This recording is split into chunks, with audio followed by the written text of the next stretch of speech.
This is Nicole Kali, host of Haunted Mid-Atlantic Tales, and this is episode 23. Happy New Year. And I know that this is a time of immense grief and uncertainty and anger for many of us, right? Because of the loss of so many people who are here now. Not just talking about the haunted tales of the past, because this episode is primarily going to be talking about what's going on in the present. And presently, capitalism has forced all of us, not to be on a soapbox, to examine our environment and the effects that it's had upon it, upon us. As a people, as a species, humans have suffered a lot as a result of having to be in a system that extracts value from them, that extracts value from nature, that financially quantifies resources but doesn't distribute them, right? Puts a price tag on the things that you need to survive, the basic needs and the tiers of survival in order to make a quick buck. But that's where we lost so many people in the pandemic and for thousands of years before that. And we can all agree, hopefully, that COVID is bullshit. But for some reason, we can't agree on the ways to get rid of it because we're scared. There's so much that we're still like finding out about it, and there's a lot of misinformation. So the natural reaction would just kind of be to reject most information and to only stick to what you know, except there's people that are actually experts that can help us. And yeah, it's hard to admit to ourselves sometimes that we don't have all the answers and that someone else might know. And that it's hard to have to like sift through the sea of disinformation to find the truth. And, unfortunately, because a lot of us in the United States have lived under a government that has already committed so many errors and not been truthful about the origins of their actions and certain viruses, diseases. Leave that to, another conversation. The more haunting and pressing situation right now is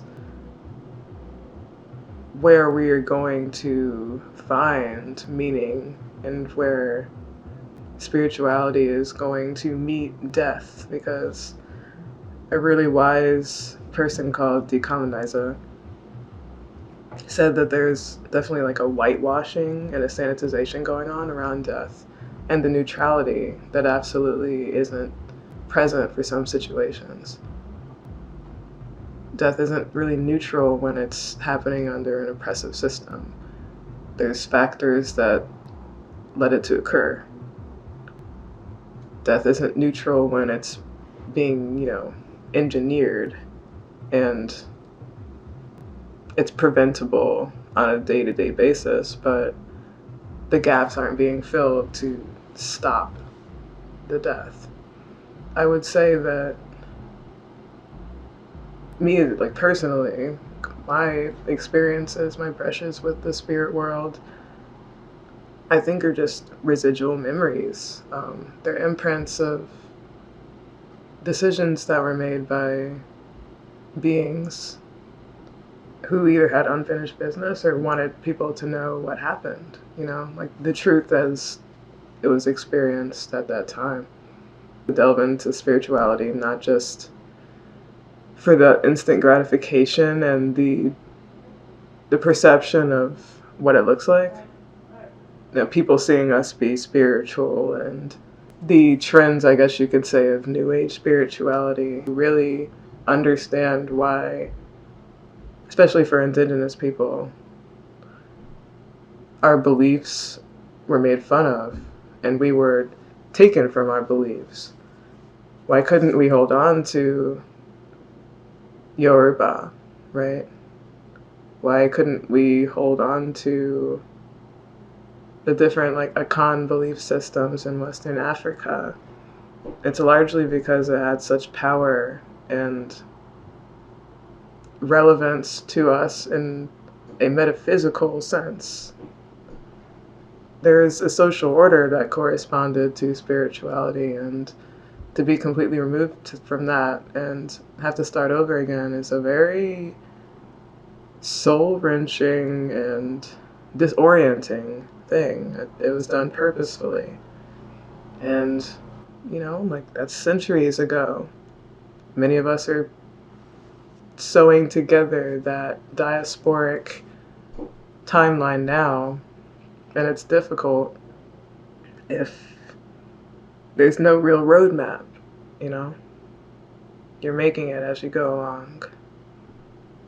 And, like, that's what the root sessions for me are about with Brew. That's what a lot of my posts are about with African ancestry and, modern music, but also, like, ancient traditional music, It's being played.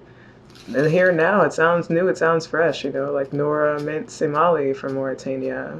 Just like I was talking about with the Phoebes, it's a legacy that's always evolving, but it has roots that you can trace back. And we should definitely feel like we got a place in this, Black folks, Black Rockers United. I'm going to get into some Haunted Mid-Atlantic Tales. Chapter 48, Richmond and Central Virginia. The Shadow People. Chesterfield County. Author's note. When giving talks or signing books, I am often asked why so many ghost reports are connected to old houses, or old grounds such as ancient cemeteries. Parapsychologists contend that the older a structure or place is, the more history it has endured, and therefore the more people have lived there, and increasing the possibility of a past tragedy or important event for them. And that spawns the return of spectral beings. A second question is raised about new houses, and how are paranormal events in modern buildings explained as a result? More likely than not, such houses have been built over previous sites where something has occurred, large or small. The second point, ghosts are territorial.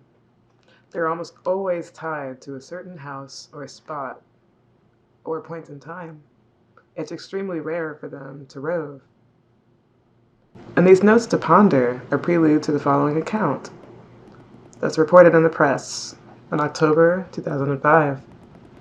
And a number of houses, all within a relatively short distance of each other, strikingly similar haunting manifestations occurred. This is odd for two reasons. One, none of the houses are more than 35 years old, and it's as if a ghost or ghosts seem to be flitting from one place to another. Both of these points taken together deem this to be highly unusual, but not out of the realm of possibility. It all started, according to the Chesterfield Observer staff writer Donna C. Gregory, in April 2005, when 5 separate residents in the Winterpot community in Chesterfield independently contacted the Virginia Center for the Paranormal Research and Investigation to report an outbreak of sightings of what was described as the shadow people and other ghostly phenomena. At the time, none of the residents knew each other. What was common, however, was that all of the houses in this particular area were built on or near the sites of old abandoned coal mines that flourished there about 100 and 200 years ago. It was also learned that officers from the Revolutionary War and other time periods had once lived nearby in long since demolished houses. The sightings told by one resident, often confirmed by the others. In one example, in a house built in 1977, one family member told of seeing a man wearing a long coat and a brimmed hat, with an axe or a pick slung over their shoulder, a coal miner. And the resident said that the apparition walked right through him and vanished. Others saw the images that closely resembled this description too. A local church minister, as well, working at his office one day, looked up and said he saw a humanoid-shaped, dark, shadowy figure standing in the doorway, darted down a hallway, and disappeared. If I saw that shit, I would faint. I would flip. The ministers searched the building but found no one. Oh my gosh, even worse. Although the church doors were still securely locked. Paranormal researcher Frederick Senath was quoted as saying that the shadow people look like a cardboard cutout that's painted black. It was just so completely opaque, basically. Some of the families say they've experienced a variety of unexplained phenomena for several years, not just them. A young boy, upset at not being able to find a toy, looked up into the face of a man in a long coat that pointed under the bed. When the boy looked, he found his toy. The man smiled and went away. The boy and his brother both said that the same apparitional figure also, on more than one occasion, tucked them into bed at night. Another time, a young mom in one of the affected houses said that she heard noises downstairs one evening, went down to investigate, and saw two people sitting on an old Victorian couch that wasn't there before. She said that one was a woman wearing a beautiful pink dress with a full-length skirt, and the other was a male in a military-style uniform, at least 200 years prior. The lady appeared to be crying, and the man was trying to console her. The woman that witnessed this bizarre event said that she later learned that a colonel lived in the home of the property, and in her detailed description of the uniform she saw, it described that of the officers worn in the war. Several of the witnesses had also noticed mysterious lights in the groves of trees around the neighborhood, and the sightings of unexplained faces in the windows of houses, when no people were there. When the Center for Paranormal Research and Investigation was called by one resident, a team was dispatched to a house with video and audio recorders. As the writer Gregory noted, what they found only deepened the mystery. On 2 occasions, the setting of the video camera had been moved, and the audio recorder only ran for 5 minutes before it turned off, physically. What are the strange circumstances surrounding the paranormal flurry of activity that caused 5 different residents to call in reports of supernatural phenomena coming from? There's no definitive answer, the more chilling part, but there might be a clue. In the spring of 1867, there was a cataclysmic explosion in the Bright Hope coal mine that took the life of at least 70 miners.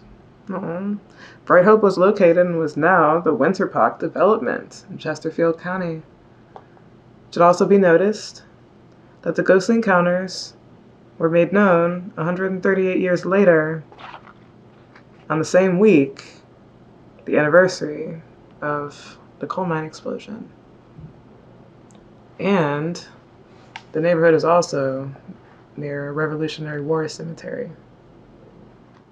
I grew up in Mobile, Alabama, and primarily throughout the South. And there's a real tradition for ghosts and voodoo. So there's always this pretense of non-believers, but underneath the surface, I think everybody really did believe that there was a supernatural world. The ritual was you get out of school, and then you go to visit your grandparents. It was really important that our parents had some connection to where they came from. My Aunt Angel is my father's sister, and they were much younger, they were years apart. Haunted Places, a National Directory by Dennis Hawk. Maryland, Rockville. The Councilman Farmhouse. This century-old farmhouse is said to be haunted by 2 recently departed souls. One is Rosie Councilman, who passed away there on April 29, 1969.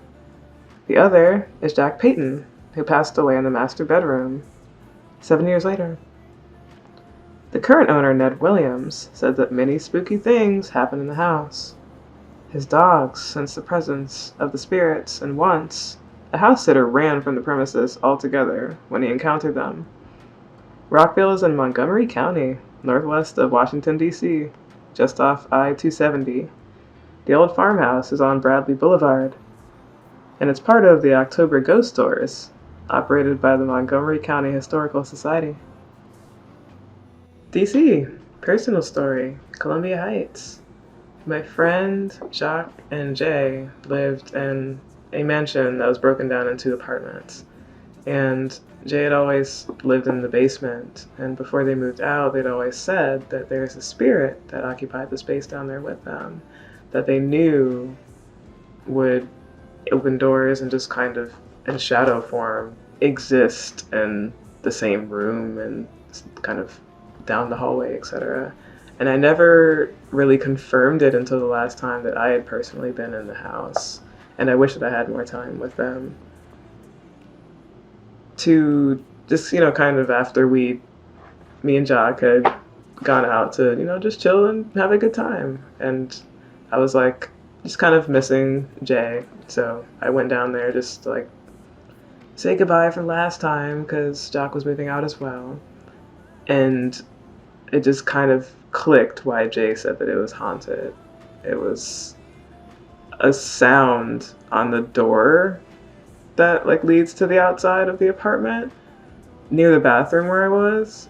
And I was like, that's just definitely not a person. You know what I mean? That's not a rowdy teenager. That's not someone that's lost. Like, that is what Jay's describing. And the shadow form at the end of the hallway was just, like, such a chilling, like, confirmation for me that nothing that she said was bullshitting. It was not made up. It was real. Leia, another friend of mine, relayed that unfortunately was the spirit of the owner of that house, I think, that passed away. And I think never really grappled with the fact that they are now a spirit and are not harmful in any way, just searching. Yeah, it's the best way to put it. They're searching. New Jersey. Yellow Frame Church. Local legends say that the ghost of a former minister returns to haunt his church at night. The preacher passed away after giving his first sermon here and was buried in the churchyard. Sometime in the early 1800s, his body was exhumed and moved 2 miles away to the Johnsburg Cemetery. No one knows why, but many believe his spirit is returning to its original resting place. The ghost is especially active around Halloween, when eerie organ music and lights flashing are reported by people walking by the church at night. Yellow Frame is in northwestern New Jersey on Highway 94, southwest Sussex County. The church is on Yellow Frame Road. New York. Hudson Valley. Kent Cliffs. Colonists arriving here believed that the nearby stone structures were built by Druids and stayed away. Obviously, indigenous tribes like the Oneida were the ones that made the stone structures. The rock caves were probably constructed during the period between 2000 BC and 500 AD. The caves are made of huge carved limestone and granite boulders. The largest chamber is located in Fahnestock State Park, just outside of the Kent Cliffs. This small town is at the center of paranormal activity altogether, and the point of origin for many sightings in the Hudson corridor. The area shows many magnetic anomalies and strange ghostly figures have been reported near the sites. Cloaked phantoms have been seen surrounding the balanced stone, and strange creatures reported along Magnetic Road. A red glowing phantom was encountered at the double capstone chamber. So rad! Other beings, including Viking-like ghosts and even druids in hooded robes, have been seen at other places in the Kent Cliffs, which are in Putnam County, northeast of West Point, junction of Highway 301. And Balanced Rock is located just off of Highway 116 in North Salem, on the Connecticut border southeast of the Kent Cliffs. Haunted Virginia by Pamela K. Kinney. Chapter 3. Ghostly Lights and Fireballs. Near every state, it seems that there's a story of a brakeman that walks along the tracks and is hurt or had their life taken by a train, returning then as a light bobbing along the tracks. The lights can also be caused by other ghostly means, like the phantom trains at Staunton and Otto River, and the ghostly ships at Lake Drummond and the Rappahannock. Of course, there's also the fireballs. The light on Jackson Road, for example, in Suffolk. The ghostly conductor of Cahogue Crossing near West Point. And the frightening tales of Bethel Manor. What was once a Revolutionary War and the Civil War battlefield is now the Bethel Reservoir. Between both wars, there are many casualties that passed away there. There's also legends that before that time, it had been a sacred ground and a general communal site for the Pamunkey tribe. There have been drownings and alleged kidnappings and crime rings there. One of the most famous deaths, unfortunately, happened by drowning in 1988 to Dewey Banks, who fell out of a canoe. No one witnessed what happened, but his body was found several weeks later.